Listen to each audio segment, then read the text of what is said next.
నమస్కారం, వార్తలకు స్వాగతం. ముందుగా ముఖ్యాంశాలు. బీఆర్ఎస్ పార్టీ రజతోత్సవ సభలో పాల్గొన్న మాజీ ముఖ్యమంత్రి కేసీఆర్. ఈ సందర్భంగా ప్రసంగం.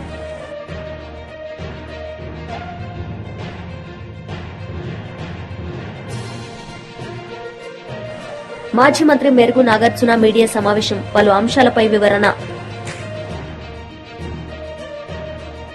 బీఆర్ఎస్ పార్టీ రజతోత్సవ సభలో మాజీ ముఖ్యమంత్రి కేసీఆర్ పాల్గొన్నారు. ఈ సందర్భంగా ఆయన ప్రసంగించారు.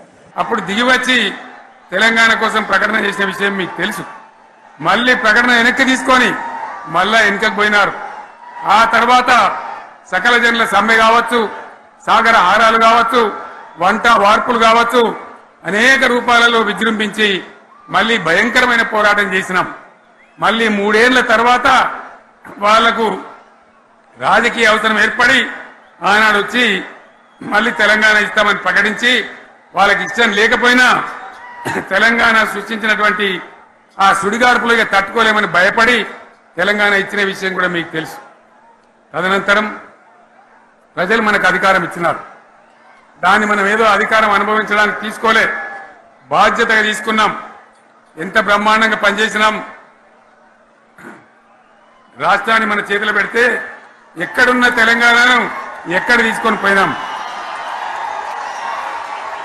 అనేక రంగాలలో please please please please please ఒకటే మాట. ఏ బాబు ఇక్కడ నేను మాట్లాడుతున్నా, అక్కడ మీరు మాట్లాడుతున్నా. మీకు ఏమైనా అర్థం ఉన్నదా? ఏది అర్థం కావాలి ప్రజలకు? ఏం పని లేదావా? ఇదేం పద్ధతి? మీరు పార్టీ కార్యకర్తలేనా? సైలెన్స్ ఉండండి. అంతమంది నన్ను లక్షల మంది, మీరు 10 మంది ఏందా ఇక్కడ? 10 నిమిషాలు సైలెంట్ ఉండలేరా? చివరిలో బాగా చెప్తాం, స్లోగా అద్భుతంగా దుంకుదాం, స్టేజ్ ఎత్తు దుంకుదాం. మీరు బాధ్యత చూడాల్సింది ఏంటంటే మీరు అరవడం బంద్ చేయండి. ఇంతమంది ఉన్నారు.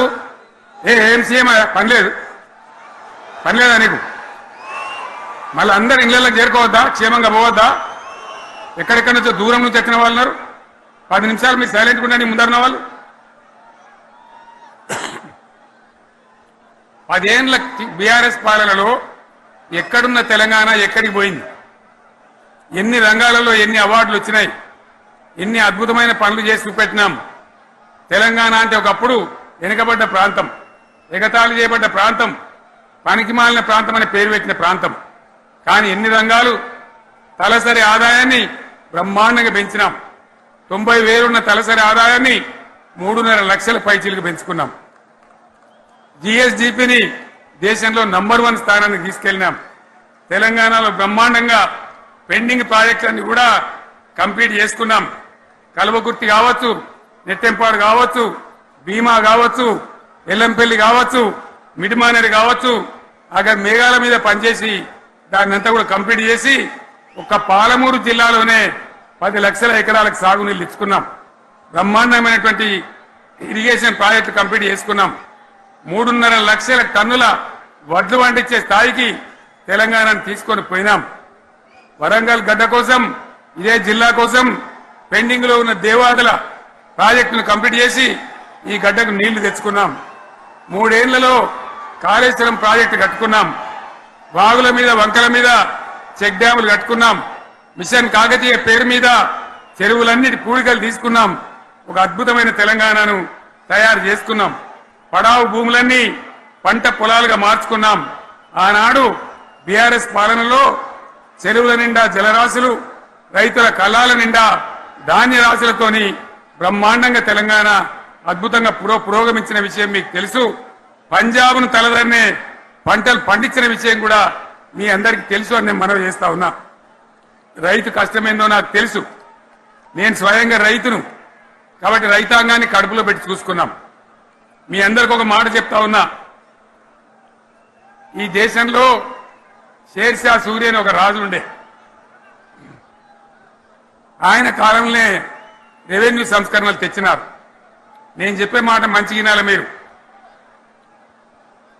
చరిత్ర పొడుగుతో చూస్తే షేర్షా సూరి నుంచి స్వతంత్ర భారతం వచ్చిన తర్వాత ప్రజాస్వామ్య ప్రభుత్వాలు కూడా రైతుల దగ్గర రకరకాల శిస్తులు వసూలు చేసినారు, రైతుల దగ్గర డబ్బులు వసూలు చేసినారు, తహసీల్ రకాలు వసూలు చేసినారు, నీటి తీరువాలు వసూలు చేసినారు. కానీ రైతును చూడాలని వాడు అందుకోలే.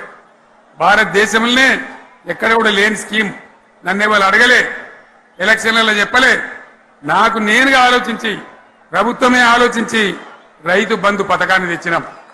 చాలా బ్రహ్మాండంగా రైతు బంధు పథకాన్ని అమలు చేసినాం. రైతాంగానికి ఎటువంటి కరెంట్ ఇచ్చినాం, ఇంత అద్భుతమైన కరెంట్ ఇచ్చినాం. ఆంధ్ర వలసవాద ముఖ్యమంత్రులు ఏం మాటలు మాట్లాడినారు, తెలంగాణ వస్తే కారు చీకట్లు అయితాయి, మీకు కరెంటే రాదు, మీకు పంటలు పండియే రాదని చెప్తే వాళ్ళ నోర్లు మూయించేలాగా ఉత్తమమైనటువంటి ట్రాన్స్ఫార్మర్ కావాలన్నటువంటి మోటార్లు కావాలన్నటువంటి నాణ్యమైన కరెంటును 24 గంటలు సప్లై చేసినాం. రైతు ఇంట్లో కూర్చుంటే పొలాల కాడ బోర్లు దుంకినాయి, మీరందరూ కళ్ళారా చూసినారు. నాకంటే ఆ విషయం మీకే ఎక్కువ తెలుసు. మేధావుల సదస్సులో కిషన్ రెడ్డి పాల్గొన్నారు. ఈ సందర్భంగా ఆయన ప్రసంగించారు. హిందూ మతంలో భాగమైనటువంటి భారతదేశంలో పుట్టినటువంటి బౌద్ధ మతంలో మారుతాను తప్ప నేను వేరే మతం మారానని చెప్పి ఆ రోజు ఆయన చెప్పడం జరిగింది. మనకు తెలుసు బౌద్ధ మతము సమన్యాయము, సమతత్వము, సమ్మలిత సమాజం గురించి మరి బౌద్ధ మతం మనకు ఉద్బోధిస్తుంది. శాంతి, ప్రేమ, మరి ఆధ్యాత్మిక భావన, అహింస ఉండాలని బౌద్ధ మతం కోరుకుంటుంది. కాబట్టి ఆ మతము మన దేశంలో పుట్టినటువంటి మతమే మన హిందూ మతంలోనే భాగమని భావిస్తాం. మనమందరం కూడా బౌద్ధ మతం దేవాలయానికి వెళ్తాం, బుద్ధుని దేవుడిగా ఆరాధిస్తాం, పూజిస్తాం. కాబట్టి ఆ రకమైనటువంటి మతానికి వెళ్ళడం కోసం ప్రయత్నం చేశారు. ఆ రకంగా వారు కరడు కట్టినటువంటి జాతీయవాది, కరడు కట్టినటువంటి దేశభక్తి కలిగినటువంటి వ్యక్తి డాక్టర్ బాబాసాహెబ్ అంబేద్కర్. ఈ దేశంలో చీలికలు తీసుకురావాలని, ఈ దేశాన్ని అనేక రకాలుగా ఇబ్బందులకు గురి చేయాలని అనేక శక్తులు ప్రయత్నం చేశాయి. కమ్యూనిస్టులు ఈ దేశంలో హింస ద్వారానే, రక్తపాతం ద్వారానే, విప్లవం ద్వారానే మార్పు వస్తుందని చెప్పి వాళ్ళు ప్రయత్నం చేశారు. కానీ డాక్టర్ బాబాసాహెబ్ అంబేద్కర్ ఏ రోజు కూడా కమ్యూనిస్టు భావ సిద్ధాంతాల కోసం వెళ్ళలేదు, దరిదాపులో కూడా రానియలేదు. చాలా ప్రయత్నం చేశారు. అంటరానితనం పేరుతో సామాజిక వర్గాలను రెచ్చగొట్టి కుల ఘర్షణలు రేపించి ఈ దేశంలో పబ్బం గడుపుకోవాలనేటువంటి ప్రయత్నం కూడా కమ్యూనిస్ట్ పార్టీలు చేసి డాక్టర్ బాబాసాహెబ్ అంబేద్కర్ కూడా ఆ యొక్క విప్లవ ఉద్యమంలో రావాలని కోరారు. కానీ ఆయన ఏ రోజు కూడా కమ్యూనిస్ట్ పార్టీలో చేరలేదు. అందుకే కమ్యూనిస్ట్ పార్టీ సిద్ధాంతాన్ని కాదన్నారు. కాబట్టి ఆఖరి శ్వాస వరకు కూడా డాక్టర్ బాబాసాహెబ్ అంబేద్కర్ను ఈ దేశంలో ఉన్నటువంటి కమ్యూనిస్టులు ఒక శత్రువుగా చూశారు. కమ్యూనిస్టులు అడుగడుగున డాక్టర్ బాబాసాహెబ్ అంబేద్కర్ను అవమానం చేసేటువంటి ప్రయత్నం చేశారు. ఆయన ఎన్నికల్లో నిలబడితే కమ్యూనిస్ట్ పార్టీ అభ్యర్థిని పెట్టి గెలిపించేటువంటి ప్రయత్నం చేశారు. డాక్టర్ బాబాసాహెబ్ అంబేద్కర్ ఎన్నికల్లో పోటీ చేస్తే ఆయనను ఓడించేటువంటి ప్రయత్నం చేశారు.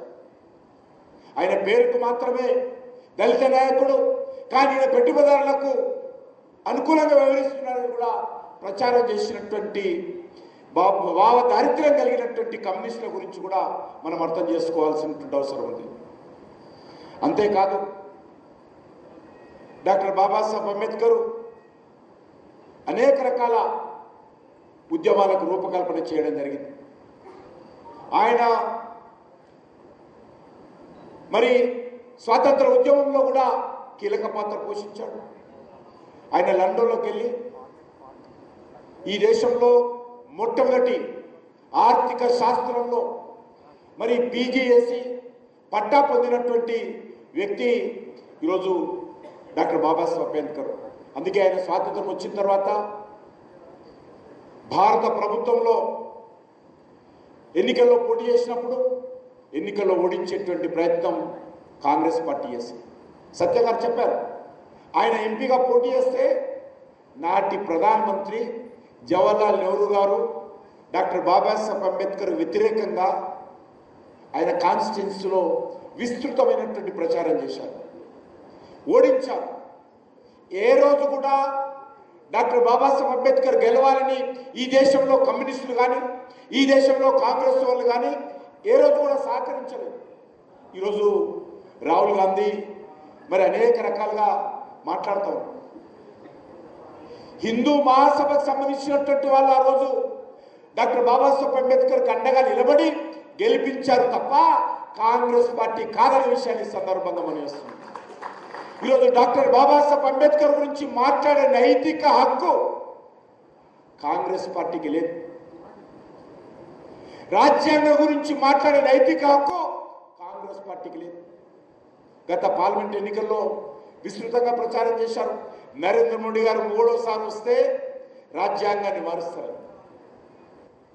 రాజ్యాంగాన్ని మేము మార్చాం. రాజ్యాంగాన్ని మరింత గౌరవం తెచ్చేటువంటి ప్రయత్నం, రాజ్యాంగాన్ని మరింత గౌరవాన్ని ఇమ్మడించేటువంటి ప్రయత్నం మోడీ గారి నాయకత్వంలో భారతదేశంలో భారతీయ జనతా పార్టీ ప్రభుత్వం చేస్తుందే తప్ప కాంగ్రెస్ లాగా ఈ యొక్క రాజ్యాంగాన్ని అవమానం చేసినటువంటి చరిత్ర కాంగ్రెస్ పార్టీ. డాక్టర్ బాబాసాహెబ్ అంబేద్కర్ అనేక రాజులు కష్టపడి ఒక అద్భుతమైనటువంటి రాజ్యాంగాన్ని దేశానికి ఇవ్వడం జరిగింది. అనేక దేశాలు పర్యటించి అనేక దేశాలకు సంబంధించినటువంటి రాజ్యాంగాలను పరిశీలించి పరిశోధన చేసి ఈ దేశంలో ఉన్నటువంటి సామాజిక రాజకీయ ఆర్థిక అవసరాలకు ఇక్కడ ఉన్నటువంటి పరిస్థితుల్లో ఇక్కడ ఉన్నటువంటి ప్రజల ఆలోచన విధానానికి అనుకూలంగా ఏ రకమైనటువంటి రాజ్యాంగం కావాలో ఒక అద్భుతమైనటువంటి రాజ్యాంగం మన దేశానికి ఇచ్చారు. ఈరోజు మనం చూస్తా ఉన్నాం అనేక దేశాలలో రాజకీయ సంక్షోభాలు వచ్చాయి. కానీ మన దేశంలో కాంగ్రెస్ పార్టీ రాజకీయ సంక్షోభం తేవడం కోసం ప్రయత్నం చేసినప్పటికీ కూడా భారత రాజ్యాంగం మీద భారతీయులకు ఉన్నటువంటి గౌరవం, విశ్వాసం, నమ్మకం కారణంగా ఏ రకమైనటువంటి సంక్షోభం లేకుండా భారతదేశం ఈరోజు 76 సంవత్సరాలు 77 సంవత్సరాలు పూర్తి చేసుకొని ముందుకెళ్తా ఉంది.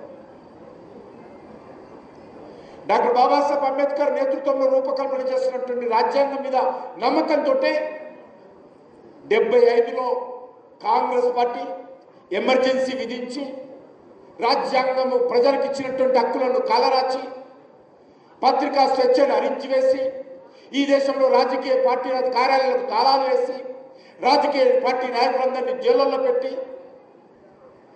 ఉద్యమకారులను, ఎన్జిఓలను, పత్రికా విలేకరులను, పత్రికా సంపాదకులను. వైఎస్ఆర్సీపీ లీడర్ మీడియా సమావేశం నిర్వహించారు. ఈ సందర్భంగా పలు అంశాలపై ఆయన మాట్లాడారు.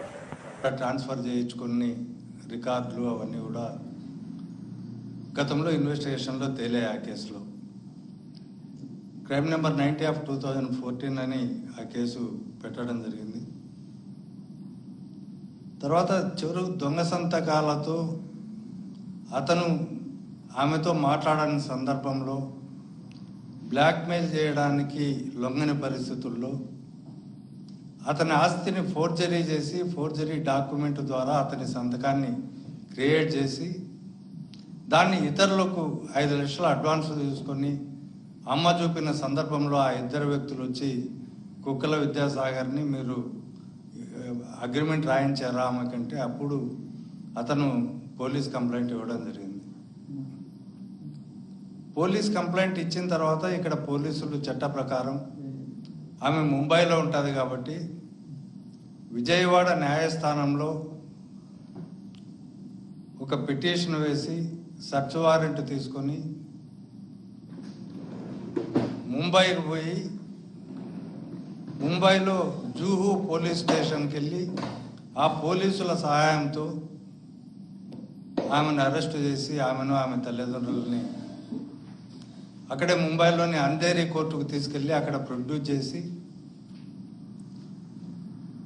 అక్కడ కూడా పర్మిషన్ తీసుకొని అక్కడ కోర్టు సాటిస్ఫై అయిన తర్వాత ఆమెను విజయవాడ ఇబ్రహీంపట్నం పోలీస్ స్టేషన్కి తీసుకొచ్చిన తర్వాత విజయవాడ కోర్టులో ఫిబ్రవరి 4 అరెస్ట్ చేసి మధ్యవర్తుల సమక్షంలో ఈ కేసుకు సంబంధించిన ఫేక్ డాక్యుమెంట్స్ను అలాగే సెల్ ఫోన్లు, సిమ్ కార్డులు వీటన్నిటిని మధ్యవర్తుల సమక్షంలో స్వాధీనం చేసుకోవడం జరిగింది. ఇవన్నీ కూడా ఇక్కడ స్వాధీనం చేసుకున్న తర్వాత ఆమెను అన్ని సంతృప్తి చెందిన న్యాయస్థానం రిమాండ్కు పంపించింది. రిమాండ్కు పంపించిన తర్వాత పోలీస్ కస్టడీ పిటిషన్ వేశారు. పోలీస్ కస్టడీ పిటిషన్లో కూడా 5 రోజులు ఆమెను ఆమె తల్లిదండ్రులను పోలీస్ కస్టడీకి ఇస్తే పోలీస్ కస్టడీలో కూడా అనేక విషయాలు వెలుగు చూశాయి. దర్యాప్తు జరిగింది. తర్వాత కాలంలో ఆమె వేసుకున్న 2 బెయిల్ అప్లికేషన్లు కూడా డిస్మిస్ అయ్యి ఏప్రిల్ 24, 2024 ఆమె కండిషనల్ బెయిల్ మంజూరైంది. తర్వాత ఆ కండిషనల్ బెయిల్ ప్రకారం 23 రోజుల తర్వాత బెయిల్ వచ్చిన 23 రోజుల తర్వాత మోడిఫికేషన్ జరిగి కండిషన్స్ రిలాక్స్ చేశారు. ఈ మధ్యకాలంలో ముంబైలో అరెస్ట్ చేసినప్పటి నుంచి విజయవాడ కోర్టుకు తీసుకొచ్చినప్పుడు కానీ పోలీస్ కస్టడీలో కానీ ఎక్కడా అధికారులపైన ఆమె ఒక ఆరోపణ చేయలే, కోర్టుకు చెప్పలే. నాతో చట్టపరంగానే పోలీసులు వ్యవహరించారు, నన్నేమి ఇబ్బంది పెట్టలేదని మేజిస్ట్రేట్ గారి ముందు చెప్పడం కూడా జరిగింది. ఆమె ఎలాంటి కంప్లైంట్ కూడా ఇవ్వలే. ఈవెన్ పోలీసు వాళ్ళు పోలీస్ కస్టడీలో ఇంట్రాగేషన్స్ అడ్వకేట్ సమక్షంలో జరిపినప్పుడు కూడా ఆమె చెప్పిన విషయాలన్నీ మధ్యవర్తులు రాసిన తర్వాత మధ్యవర్తులు సంతకాలు పెట్టారు కానీ ఆమె రిఫ్యూజ్ చేసింది సంతకం పెట్టడానికి. అంటే దీన్ని బట్టి అర్థమవుతుంది ఏమి, నిర్బంధం ఎక్కడా పెట్టలేదు. యాజ్ ఇట్ ఈస్గా ఆమె రిఫ్యూజ్ టు సైన్ అని రాసే కోర్టులో నా వాంగ్మూలాలని కోర్టులో వేయడం జరిగింది. తర్వాత విజయవాడ కోర్టులో కానీ ముంబై కోర్టులో కానీ ఎక్కడైనా సరే ఆమె ఎటువంటి ఆరోపణలు కూడా చేయలే. తర్వాత దర్యాప్తు ప్రక్రియలో ముందుకు సాగుతున్న క్రమంలో ఆగస్టు 2024 అంటే ఈ కూటమి ప్రభుత్వం అధికారంలోకి వచ్చిన తర్వాత TV5 ఛానల్ ఒక ఇంటర్వ్యూ తీసుకునింది ఆమెతో. తీసుకొని నా పైన తప్పుడు కేసు పెట్టినారని దానిపైన చర్చ అవన్నీ జరిగి ఇది చేసిన ఈ ఇంటర్వ్యూ తర్వాత ఆమెతో ఆన్లైన్ ద్వారా ఒక ఫిర్యాదు తెప్పించుకున్నారు పోలీస్ అధికారులు.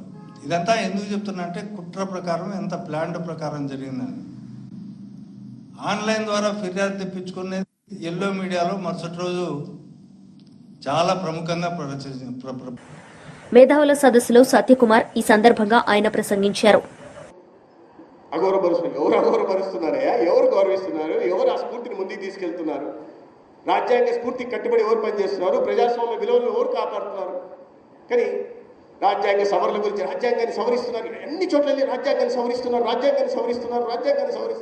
రెండో విషయం, రాజ్యాంగాన్ని సవరిస్తున్నారు కూడా ప్రచారం చేశారు.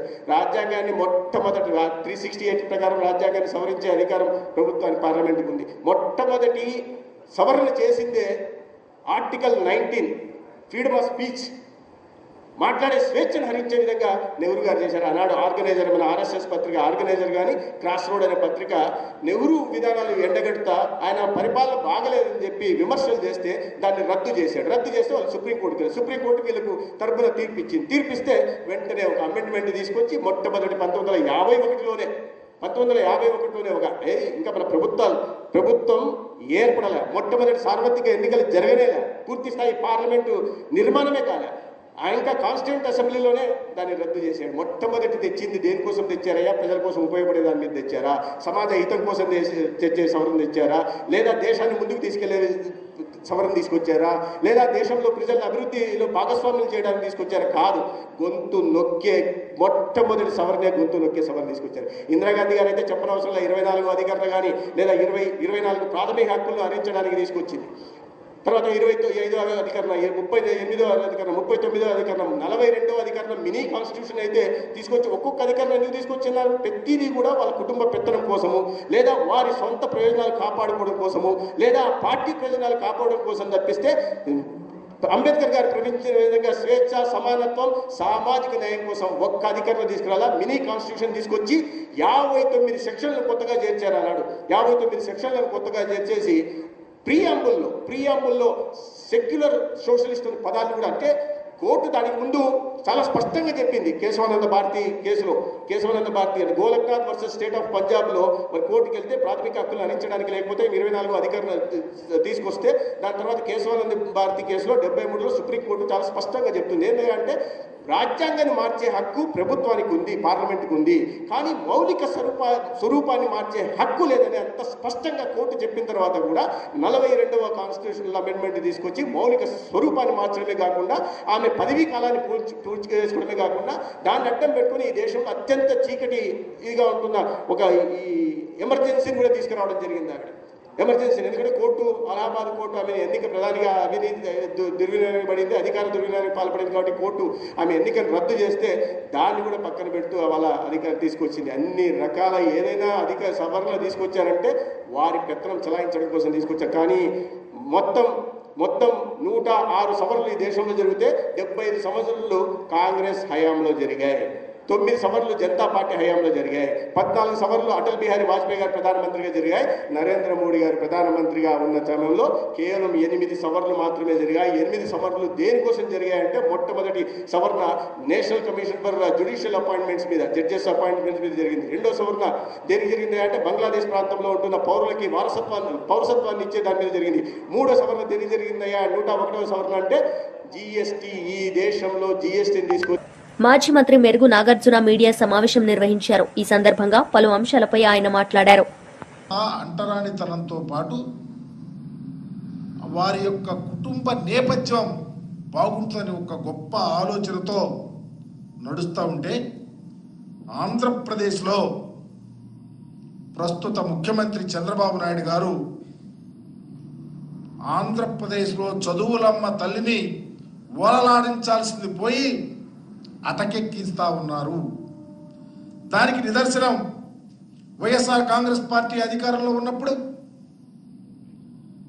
విజయవంతంగా చదువుకి గొప్ప ఆలోచనలు, సామాజికంగా స్థితిగతులు మెరుగుపడాలన్న ఆలోచనతో జగన్మోహన్ రెడ్డి గారు గ్రౌండ్ లెవెల్ నుంచి చదువుకి ఇంపార్టెంట్ ఇచ్చి అమ్మఒడి కార్యక్రమాన్ని పెట్టి ప్రతి తల్లి అకౌంట్లో 15,000 రూపాయలు వేసి ఈ రాష్ట్రంలో గొప్ప సంస్కరణకు ఆద్యుడయ్యాడు. కానీ ఈరోజు చంద్రబాబు నాయుడు గారు వచ్చిన తర్వాత దాని పేరు మార్చారు. తల్లికి వందనం పేరుతో ఇంట్లో ఎంతమంది ఉంటే అంతమందికి సంవత్సరానికి 15,000 రూపాయల చొప్పున, 2 పిల్లలుంటే 30,000, 3 పిల్లలుంటే 45,000, 5 పిల్లలుంటే 60,000. ఆ విధంగా ప్రతి ఎంతమంది పిల్లలుంటే అంతమంది పిల్లలకు తల్లికి వందనం ఇస్తానని చెప్పి ఓదరగొట్టినటువంటి పరిస్థితిని ఈ రాష్ట్రంలో చూసాం. ఒకసారి చంద్రబాబు నాయుడు గారు ఏం మాట్లాడారో గమనించమని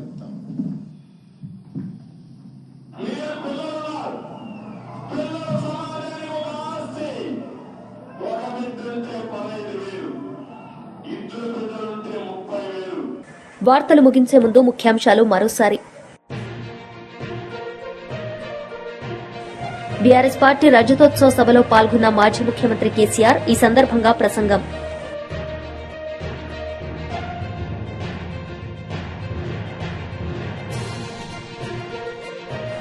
మాజీ మంత్రి మెరుగు నాగార్జున మీడియా సమావేశం, పలు అంశాలపై వివరణ. ఈ వార్తలు ఇంతటితో సమాప్తం. తిరిగి ప్రసారమయ్యే వార్తల్లో మళ్ళీ కలుద్దాం. అంతవరకు సెలవు. నమస్తే.